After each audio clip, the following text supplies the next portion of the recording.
देखिए दोस्तों, आज का ये वीडियो जो मैं बनाने जा रहा हूँ, ये मेरी खिन्नता का प्रतीक समझिए आप। मैं बड़ा खिन्न हो जाता हूँ कभी कभी जब लोगों की मैं पोस्ट देखता हूँ वीडियोस पे, और लगातार देख रहा हूँ। मतलब पिछले 2-3 साल से तो ऐसे समझिए कि इस तरह से बाढ़ सी आ गई इन सारे वीडियोस की, कि लोग कभी कभी किसी दो समुदायों के बीच में क्या चल रहा है, कैसी वैमनस्यता है, और मतलब दूसरे को एक को दोष देना। जो पोस्ट करता है ना, हमारे पास जो पोस्ट आती हैं, दूसरे समुदाय को दोष देना। लेकिन ये चीजें इस तरह से नहीं सॉल्व होती हैं। प्रतिक्रिया आपकी जो है वो प्रतिक्रिया बेकार की प्रतिक्रिया है। ये मैं मानता हूं कि जो आप लिखते हो, उस पे जो भी कंटेंट मेरे को भेजते हो हो सकता है आपने कहीं से पढ़ा हो हो सकता है वो फेक भी हो सकता है। क्योंकि आजकल फेक चीजें बहुत चल रही हैं, नैरेटिव्स बहुत बनाए जा रहे हैं। हर आदमी नैरेटिव्स बनाता है, हर पार्टी नैरेटिव्स बनाने में लगी हुई है, हर व्यक्ति अपने आप में नैरेटिव बनाता है कि उसे जो है वो अपना स्वार्थ सिद्ध कर सके इसके लिए। ठीक है, तो प्लीज मेरी बस एक ही विनती है लोगों से कि आप अपने मन को समझिए, मन से समझिए, उन चीजों की गहराई में जाइए कि मुस्लिम हिंदू ये है क्या। पहले इस चीज को समझने की कोशिश करिए, उसके बाद इस चीज की समझ में कोशिश करिए कि अगर दोनों के बीच में दुश्मनी है, वैमनस्यता आई तो क्यों आई। फिर आप ये जानने की कोशिश करिए कि इसको सॉल्व करने के क्यों नहीं किया गया या कैसे इसको कर सकते हैं। केवल उस पर अपनी भड़ास निकाल के आप जो है बहुत बड़े तोप नहीं चला लेंगे। ठीक है, देश को चलाना होता है, और देश में अगर सौहार्द बनाना है तो देश को की पहली चीज़ों को समझना पड़ेगा, कम्युनिटीज़ को समझना पड़ेगा, कम्युनिटीज़ के विचार समझने पड़ेंगे, कम्युनिटीज़ के संस्कृतियाँ समझनी पड़ेंगी। संस्कृतियों के बीच में विभेद हैं, तभी हो रहा ना झगड़ा किस लिए हो रहा कि आपकी और हमारी संस्कृति मिलती नहीं है, और आप ऐसा मान के चलते हो कि इन लोगों ने मेरी संस्कृति का अपहरण कर लिया, मतलब मेरी संस्कृति को नष्ट किया इन लोगों ने। तो आपकी संस्कृति पहले तो नष्ट क्यों हुई ये बताइए। आप तो बहुत ताकतवर हुआ करते थे, आप बहुत समृद्धशाली देश हुआ करते थे। मैंने तो यही देखा है, क्योंकि मैंने जो आर्कीव में देखा है, इंग्लैंड की आर्कीव से जो पेपर्स मैंने देखे हैं, वो तो यही कहते हैं सीधे सीधे कि उस समय 1835 में भारत बड़ा समृद्ध था। मतलब 1835 की बात तो मैकाले कह रहा है, ये ब्रिटिश संसद में कह रहा है। उससे पहले आक्रांता आए, 700 से आक्रांता आना चालू हुए। तो आक्रांता इसलिए आए कि आप समृद्धशाली थे, आप वैभवशाली थे, आपकी संस्कृति अच्छी थी, सब कुछ अच्छा था। तो उन्होंने कहा कि अभी, और उनका धर्म क्या था, नया था। धर्म को ज्यादा वर्ष नहीं हुए थे, 100-150 साल वर्ष हुए थे। 712 में शायद आया, और 600 समथिंग में ये मुस्लिम धर्म आया है, कम्युनिटी पैदा हुई है। तो 112 साल पुरानी कम्युनिटी के पास ना तो इतना पैसा होता है कि वो अपनी कम्युनिटीज को आगे बढ़ा सके, और ना इतना उसके पास पावर होती है उस समय कि अपनी कम्युनिटीज को वो अपनी पावर से आगे बढ़ा सके। तो लोगों ने क्या किया कि आप पे हमला किया, आपकी संस्कृति को नष्ट किया। और उस समय क्या था कि आपकी संस्कृति ही सब कुछ हुआ करती थी, आप अपनी शक्ति को भूल चुके थे। इसलिए भूल चुके थे क्योंकि आप खंडों खंडों में विघटित थे। यहाँ का राजा है तो वहाँ के राज में नहीं जाएगा, यहाँ का है तो वहाँ के राज में नहीं जाएगा, आपके अंदर ये था। इसलिए आपके अंदर विघटन, आपकी शक्ति का विक्षीण होना, ये उनकी ताकत बन गया, और उन्होंने आपको लूटा। कुछ लोग लूट के चले गए, कुछ लोग उसके बाद राज करने के लिए आए और उन्होंने राज किया। तो मैं आपको ये बता दूं कि देखिए, ये आप कहते हैं अलाउद्दीन खिलजी ने ये किया, इल्तुतमिश ने ये किया, उसने ये किया, उसने ये किया, उसने ये किया। ठीक है ना, किया होगा, लेकिन क्यों किया? वो तो शासन करने के लिए आए थे ना। और अगर किया था तो फिर रिवेंज क्यों नहीं लिया गया उस चीज का? अगर जौहर हुआ राजस्थान के अंदर ये सत्य है कि जौहर हुआ, लेकिन जौहर हुआ तो बाकी के क्षत्रिय राजा वहां के क्या कर रहे थे, मेवाड़ के राजपूत क्या कर रहे थे, मर गए। तो सम से डूब जाना चाहिए। राजपूत इकट्ठे क्यों नहीं हुए एकजुट, और क्यों नहीं खिलजी के शासन को हिला दिया?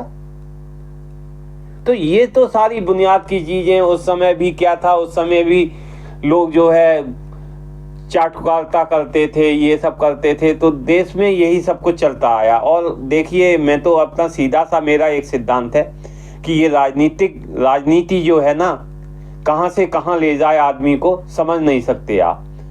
इवन मैन आप ये समझिए, ये अगर जानने की आप कोशिश करेंगे, कभी पढ़िए मुस्लिम लीग का अध्याय क्या था, क्या उसने कैसे रूपरेखा उसकी बनी, कैसे भारत सेपरेशन की भूमिका अदा करी गई, किसने उसमें बढ़ चढ़ के हिस्सा लिया, जिन्ना का क्या प्रतिक्रिया थी, जिन्ना क्या चाहता था, नेहरू ने क्यों नहीं माना उसको, गांधी ने उसको स्वीकारता क्यों नहीं दी, फिर नोआखाली के दंगे में सिर्फ गांधी ही क्यों गए, बाकी के कांग्रेसी क्यों नहीं गए। इन सबके रीजन को समझने की जरूरत है ना, तब आप कोई प्रतिक्रिया दीजिए। और मुझे तो ऐसा नहीं लगता कि बहुत ज्यादा हलचल हुई हो उस जमाने में, या इस जमाने में भी देख लीजिए, जहां दो कम्युनिटी अगर आपस में साथ साथ रह रही हैं, तो मैंने तो नहीं सुना कि मर्डर हो गए, इसके मर्डर हो गए, उसके मर्डर हो गए, उससे रेप हो गया, इससे रेप हो गया। मैंने नहीं सुना इस चीज को। ये बात आती कब है, कब लोग सुनते हैं इस चीज को? जब एक आदमी अपनी सत्ता को बचाए रखने के लिए, या सत्ता पे काबिज होने के लिए, या उस इलाके में, उस मोहल्ले में अपना रुतबा कायम करने के लिए आपको भला बुरा कहता है, आपके परिवार के साथ कोई भी दुर्घटना, अपनी दुर्घटना हो जाती है, तब आप सो के जागते हो।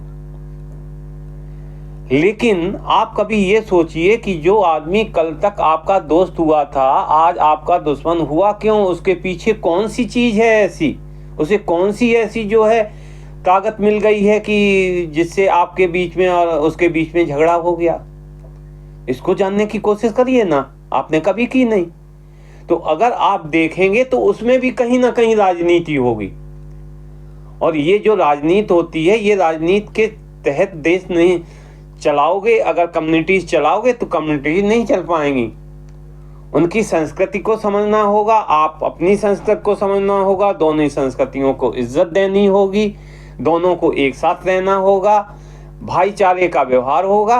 हाँ, ये चीज अलग है कि अगर आपको ऐसा लगता है कि मेरी संस्कृति पे कुठाराघात हो रहा है, तो पहले उन्हें समझाने की कोशिश करिए, बात करने की कोशिश करिए, और उसके बाद बात नहीं होती है तो फिर अपनी शक्ति का प्रदर्शन करिए। आप भी खुले हैं, वो भी खुले हैं, उसमें क्या फर्क क्या पड़ता है? आप क्यों चुप बैठ जाते हो? फिर आप प्रतिक्रिया देने लगते हो, गलत चीज है ये। क्योंकि देखो, और ये जो अभी मस्जिद टूटी, बाबरी मस्जिद टूटी, विध्वंस हुआ, उसका कोर्ट में केस चला, मुसलमानों ने अपना पक्ष रखा, आपने अपना पक्ष रखा, अंततः आपकी विजय हुई, ठीक है, ये घोषित हो गया कि मुसलमानों ने उस पर जबरन कब्जा किया था। अकबर मतलब बाबर ने बाबरी मस्जिद को ढहा दिया था, ये सिद्ध हो गया, और आपने मंदिर अपना बनवा लिया, 5 सालों के बाद आपका मंदिर बन गया। लेकिन मैं ये कहूँगा कि राम का मंदिर तो बन गया, लेकिन राम को फॉलो कौन कौन करता? कौन कौन जनता ऐसी है, कौन कौन आदमी ऐसा है जो राम को फॉलो करता? तो सबसे पहले तो राम को फॉलो करने की जरूरत है। जब आप फॉलो ही नहीं करते हो तो मंदिर बना के क्या करोगे? संस्कृति आपकी तभी बचेगी ना जब आप अपने इष्ट को फॉलो करोगे। वो तो अपने इष्ट को फॉलो करते हैं, चीख चीख के कहते हैं, और वो फिर ऐसे समझिए कि वो तो आकांक्षा थे, वो तो ऐसे समुदाय से आते हैं जहां उन्हें बचपन से ही सिखाया जाता है यार किसी की जान लेना, बकरे को काट के कुर्बानी देना, ऊंट को काट के कुर्बानी देना, है ना। और दूसरी चीज ये भी समझिए कि मोहम्मद साहब के नवासे शायद हुआ करते थे, अली को कत्ल कर दिया गया था उसी समुदाय के द्वारा जिसके नाना ने उस समुदाय को खड़ा किया था, यानी कि मुस्लिम समुदाय की मैं बात कर रहा हूँ, संप्रदाय की मैं मुस्लिम की बात कर रहा हूँ। तो आप समझिए जो कौम ऐसी हो सकती है कि अपने उनमें कॉन्फ्लिक्ट्स हो जाए तो उसी की जान ले लेंगे, मतलब अपने उसकी भी जान ले लेंगे। तो ये चीज़ है। दूसरी चीज़ ये है कि मैं ये बात कहना चाहूँगा कि राम के प्रति कभी विवाद लोगों का रहा ही नहीं, क्योंकि देखिए तुलसी ने भी अगर अपनी रामायण में कहा है ना, तो राम को राजा नहीं माना, और राम को राजा अगर माना भी है तो उन्होंने विष्णु का अवतार कभी नहीं माना, उन्होंने कहा ब्रह्म का अवतार है।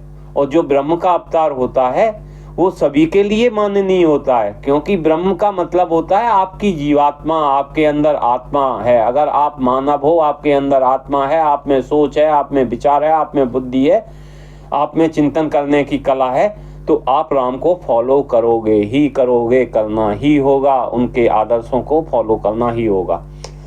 तो दूसरी चीज मैं ये कहूँगा कि अब आते हैं हम कबीर पर। कबीरदास जी ने भी उस समय क्या कहा अपने समय में कि राम भाई एक नहीं है, राम तो 4 तरह के हैं। जो मैं देख पा रहा हूं राम को, वो 4 तरह के हैं। तो उन्होंने कहा कि अब उन्होंने कहा राम कैसे 4 तरह के हैं, तो उन्होंने कहा कि 4 राम हैं जगत में, 3 राम व्यवहार। राम जगत में 4 तरह के हैं, 4 तरह के हैं, जिसमें से 3 व्यवहार में आते हैं, चौथा व्यवहार में आता ही नहीं है, और चौथे को कोई आदमी जान भी नहीं पाया। तो वो क्या कहता है कि चौथा राम सुसार है, इस पर करो विचार आपको ये करना पड़ेगा कि चौथे राम जो है वो सब चीजों का सार है, आपकी पूरी संस्कृति का सार राम है। उन्होंने ऐसा कहने की कोशिश की। उन्होंने कहा फिर 3 राम कौन है, आगे ये बात आई। तो 3 राम में उन्होंने बताया कि एक राम दशरथ घर डोले। एक राम तो दशरथ के घर पैदा हुए थे, डोले मतलब चल रहे थे। और एक राम घट घट में बोले। एक राम दूसरा वो है जो आप बोलते हो, जैसे कभी कहते हो आप राम राम, राम जोहार करते हो तो राम राम कहते हो। कभी आप दुख में होते हो, किसी कोई का दुख देखते हो, आप कहते हे राम ये क्या हो गया। कभी आप जब मृत्यु होती है आपकी, तब भी आपको कहा जाता राम नाम सत्य है, राम नाम सत्य है, राम का नाम सत्य है। तो एक तो ये हो गए। अब तीसरा राम उन्होंने क्या कहा कि एक राम है सकल पसारा, एक राम संपूर्ण संसार में फैला हुआ है। ठीक है, किसी को कोई मतलब नहीं मालूम उस राम का मतलब क्या है, लेकिन फैला हुआ है वो। और एक राम है सबसे न्यारा, एक राम सबसे अलग तरीके का है। वो राम क्या है, वो राम सार है, देश की संस्कृति का, देश की मान का, देश की मर्यादा का, और देश की राजनीति का, और देश की व्यवस्थाओं का सार है वो राम। राम को कोई छोटी चीज नहीं थे, राम आदर्शवादी थे। और तीसरी चीज मैं बताऊंगा, उसके बाद रहीमदास जी हुए। रहीमदास जी कौन थे? रहीमदास जी तो अकबर के मंत्रिपरिषद के सदस्य थे और बहुत ऊंचे सदस्य थे।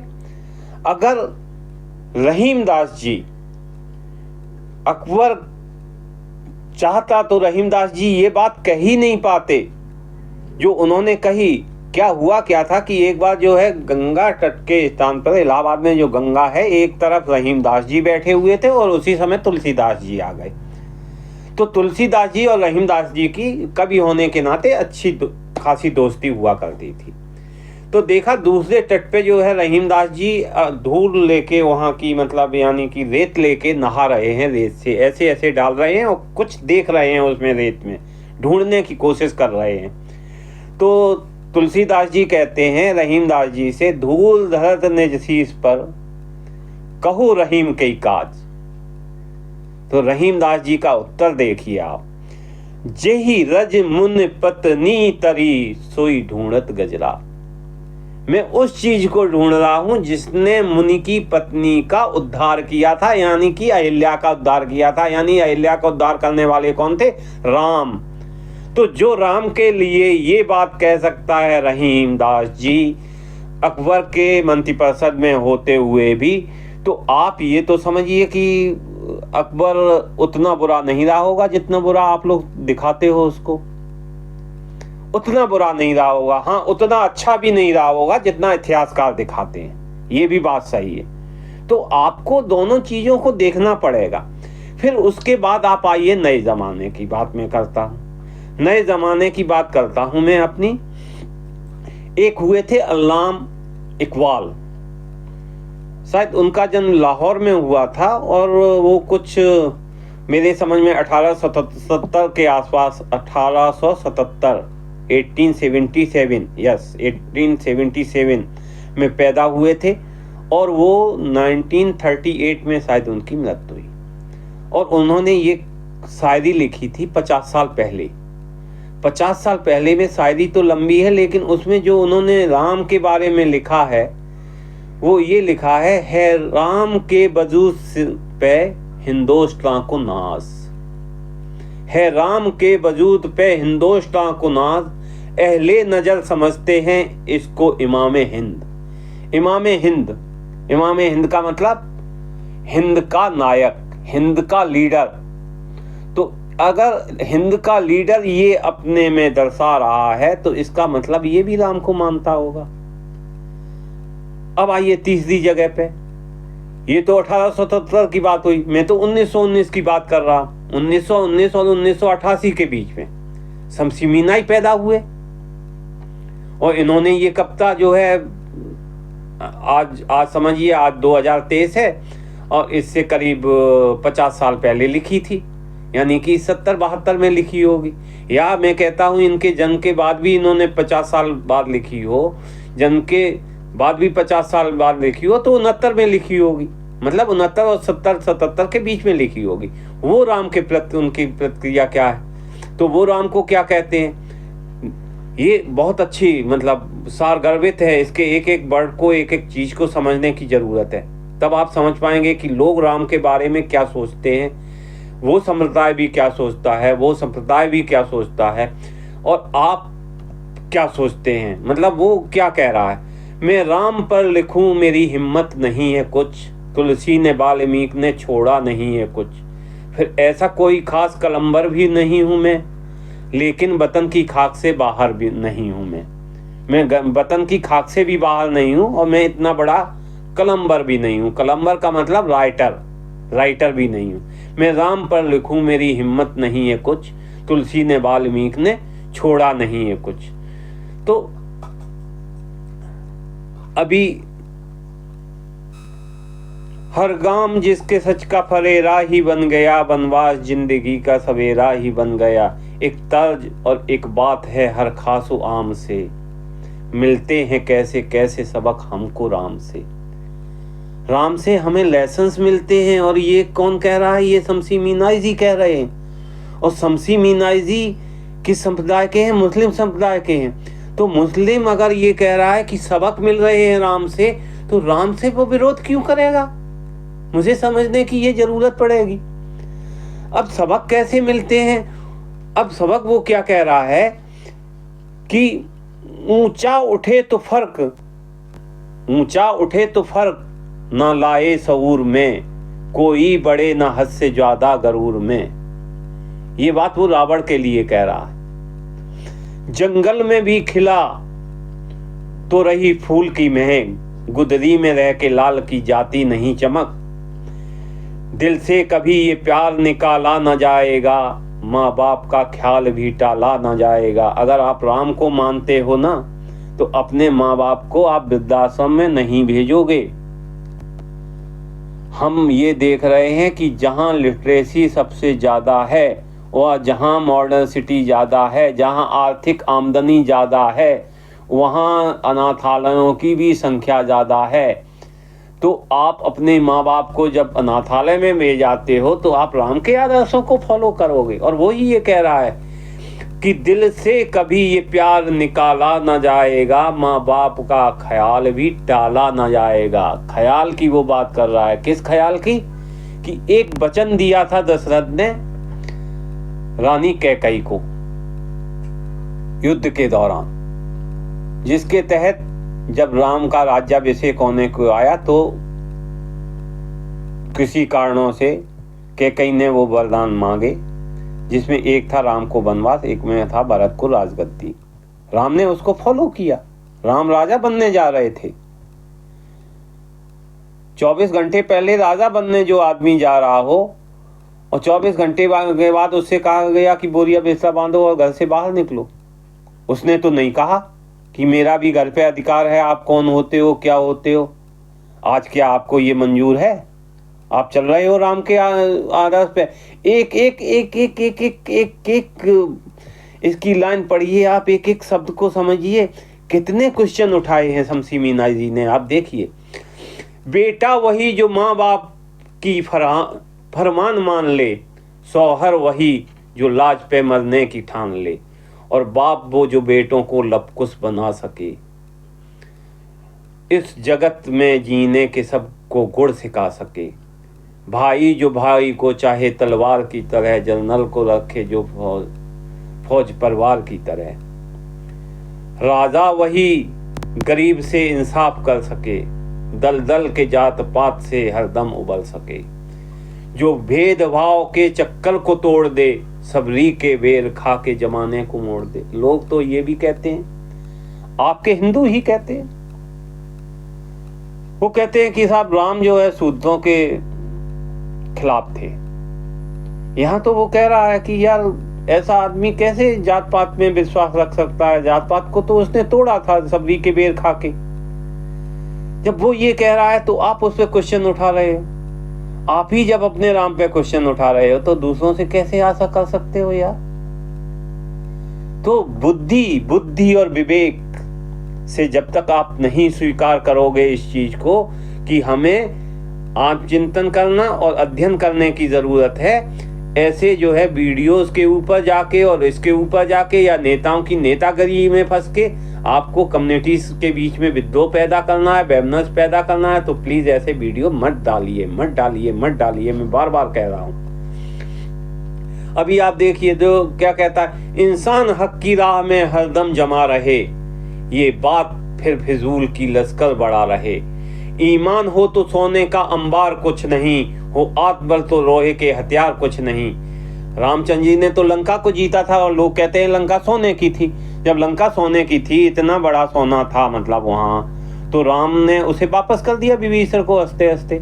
आज की लीडरशिप को देख लीजिए, आज के आदमी को देख लीजिए, हमें खुद देख लीजिए, आप अपने में देख लीजिए, हमें मत देखिए, अपने में झांक के देखिए कि आप कितने ईमानदार हैं। आप तो सड़क पे अगर 100 का नोट पड़ा मिल जाता है तो उसके लिए पैर रख के खड़े हो जाते हैं ताकि पब्लिक ना देख ले किस पब्लिक का गिरा, और पब्लिक कहती भी है मेरा नोट गिर पड़ा, तो आप कहते हो नहीं मुझे कुछ नहीं दिख रहा है यहाँ पे। जब वो पब्लिक हट जाती है आप जेब में 100 का नोट डाल लेते, तो 100 का नोट डालने वाले, 2 रुपए का सिक्का चुराने वाले, ये राम की बात करते, राम की बात करते। और ये लीडरशिप राम की बात करती है जो सर से लेके पैर तक जो है काली कमाई में डूबे हुए हैं, काली लक्ष्मी इनके ऊपर मेहरबान है, वो राम की बात करते।